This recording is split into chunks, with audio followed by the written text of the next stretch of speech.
നമ്മുടെ സായിയുടെ കയ്യിലാണ് കേട്ടോ ഒരു രത്നക്കല്ലുള്ളത്. സായി അത് ഫ്രിഡ്ജിൽ നിന്നും അടിച്ചു മാറ്റിയതാണ് എന്നാണ് എനിക്ക് മനസ്സിലാക്കാൻ സാധിച്ചത്. ഫ്രിഡ്ജിലെ വെള്ളത്തിന്റെ അകത്ത് സാബു ശ്വേതയും കൂടി അത് ഒളിപ്പിച്ചു വെച്ചിരുന്നു. സായി അത് കണ്ടു, അപ്പൊ തന്നെ അടിച്ചു മാറ്റി.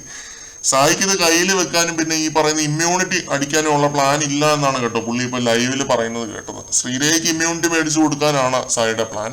ടണൽ റൂമിലെ ക്യാമറയിൽ സായി പറഞ്ഞൊരു കാര്യമാണിത്. എന്റെ കയ്യിൽ ഡയമണ്ട് ഉണ്ട്, അത് ആരോടും പറയാൻ പാടില്ല എന്നാണ്. പക്ഷെ ഞാനത് ശ്രീരേഖ ചേച്ചിയോട് പറഞ്ഞിരുന്നു. പുള്ളിക്കാരിക്ക് തന്നെ ഞാനിത് കൊടുക്കുമെന്ന് സായി എടുത്തു പറഞ്ഞു ക്യാമറയിൽ. ശ്രീരേഖ ഈ ആഴ്ച ഡേഞ്ചർ സോണിൽ നിൽക്കുന്ന ഒരു കണ്ടസ്റ്റന്റ് ആണ്. അതാണ് കമ്മ്യൂണിറ്റി പോളൊക്കെ നോക്കുന്ന സമയത്ത് എനിക്ക് മനസ്സിലാക്കാൻ സാധിച്ചത്. വോട്ടിംഗിൽ വളരെ താഴെയാണ്. ഈ ആഴ്ച പുറത്തേക്ക് പോകാൻ സാധ്യതയുള്ള ഒരു കണ്ടസ്റ്റന്റ് ആണ് ശ്രീരേഖ. സായി ഇത് ശ്രീരേഖയ്ക്ക് കൊടുക്കാനാണ് പ്ലാനെങ്കിലും മണ്ടത്തരമാണ് എന്ന് വേണമെങ്കിൽ പറയാം. കാരണം സായിക്ക് ഇത് സായിയുടെ കയ്യിൽ വെച്ചാൽ ഇമ്മ്യൂണിറ്റിയാണ്, നോമിനേഷൻ ഫ്രീ കാർഡ് പോലെ തന്നെയാണ് ഇത്. പുറത്തേക്ക് പോകാൻ ചാൻസ് ഉള്ള ഒരാളുടെ കയ്യിൽ ഇത് കൊടുക്കുന്നത് അത് വേസ്റ്റ് ചെയ്യുന്നത് പോലെ തന്നെയാണ്. അത് വേസ്റ്റ് ചെയ്യുന്നതിൽ നല്ലത് സായി അത് പുള്ളിയുടെ കയ്യിൽ വെക്കുന്നത് തന്നെയാണ്.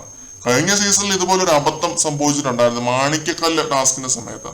അങ്ങനെ ഒരു അബദ്ധം ഇവിടെയും ആവർത്തിക്കാതിരിക്കട്ടെ. കൂടുതൽ ലൈവ് അപ്ഡേറ്റുകളുമായിട്ട് നമുക്ക്